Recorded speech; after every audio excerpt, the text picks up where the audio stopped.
आज हम my mother eight 66 इस पोएम को पढ़ेंगे।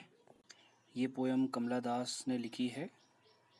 कमला दास मालाबार केरला की रहने वाली थी और इनको जाना जाता है अपनी कविताओं में ओरिजिनलिटी के लिए, वर्सेटैलिटी के लिए, और इनकी जो पोएम्स और इनकी जो रचनाएं हैं उनके अंदर भारतीय मिट्टी की खुशबू देखने को मिलती है।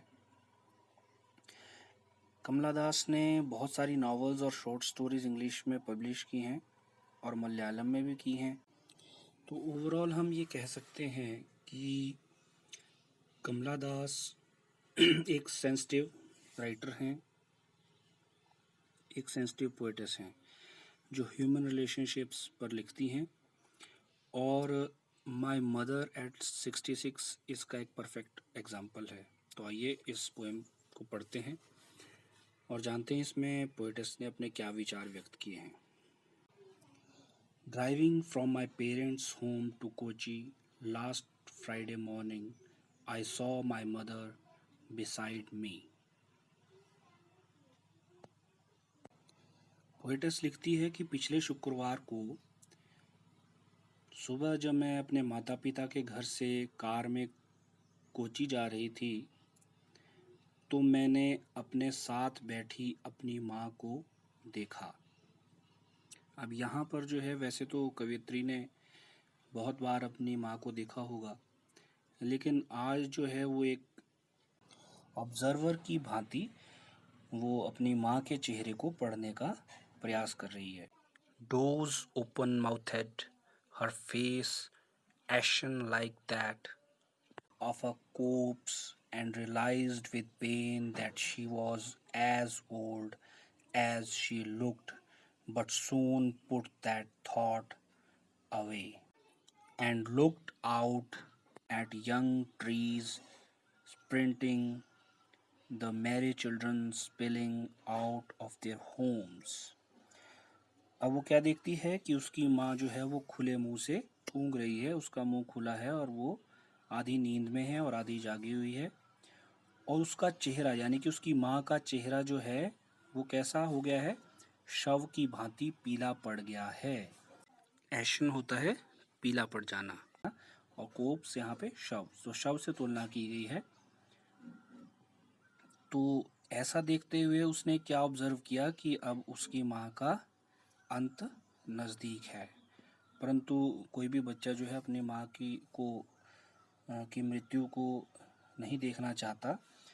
तो जो पोएटेस है, जैसे ही उसने उसका चेहरा देखा उसको एहसास हुआ कि मेरी माँ अब ज़्यादा दिन की मेहमान नहीं है और उसका अंत अब नज़दीक है।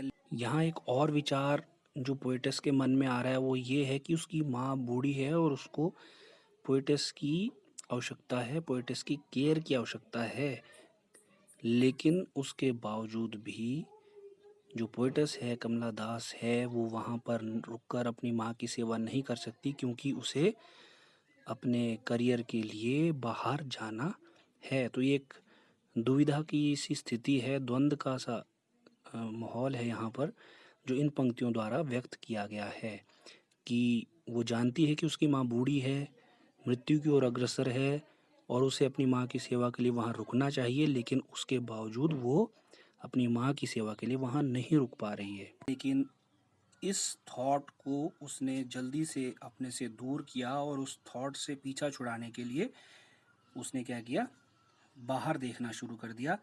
और बाहर वो क्या देखती है, दौड़ते हुए छोटे छोटे पेड़ों को और घरों से बाहर निकलते बच्चों को उसने देखा। But after the airport's security check, standing a few yards away, I looked again at her, wan, pale as a late winter's moon, and felt that old familiar ache.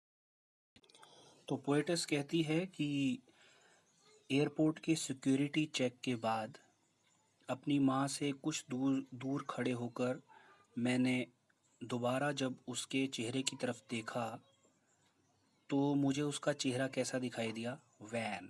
Van है रंगहीन, कलरलेस। पेल, पीला, as a late winter's moon, जैसा सर्दियों के चंद्रमा के जैसा उसका चेहरा कैसा था, लेट विंटर के जैसा पीला और रंगहीन सा चेहरा उसका, फीका सा चेहरा। पेल यहाँ पे पीले की बजाय भी हम फीका, कलरलेस या डल कहने के लिए भी इसका प्रयोग हमने यहाँ पर किया है। And felt that old familiar एक, और मैंने साथ में क्या अनुभव किया, एक जानी पहचानी पीड़ा का अनुभव किया। माई चाइल्डहुड्स फियर, मेरे बचपन का डर। और वो डर क्या है कि मेरी अम्मा कहीं मुझसे दूर ना हो जाए, कहीं इसकी मृत्यु ना हो जाए और मुझे अपनी माँ से अलग ना होना पड़े। जैसे एक बच्चा डरता है सदैव कि मेरी माँ मुझसे दूर ना हो जाए, वैसा ही डर का अनुभव जो है वो पोएटस ने भी किया है। और आगे वो कहती है, but all I said was, लेकिन मैंने सिर्फ क्या कहा अपनी अम्मा से, सी यू सून अम्मा, मैंने अम्मा से कहा कि माँ हम फिर मिलते हैं, मैं आपसे फिर मिलूँगी अम्मा।